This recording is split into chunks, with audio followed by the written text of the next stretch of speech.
கலையாத கல்வியும் குறையாத வயதும் ஓர் கபடு வாராத நட்பும்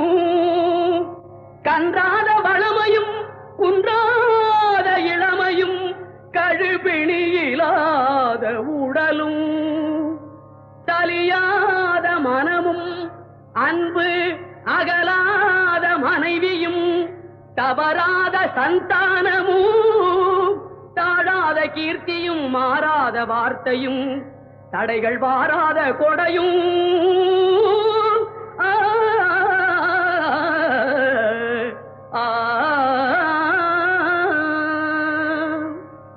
தொலையாத நிதியமும்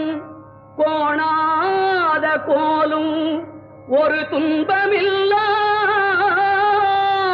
வாழ்வும் குய்யனின் பாதத்தில் அன்பும்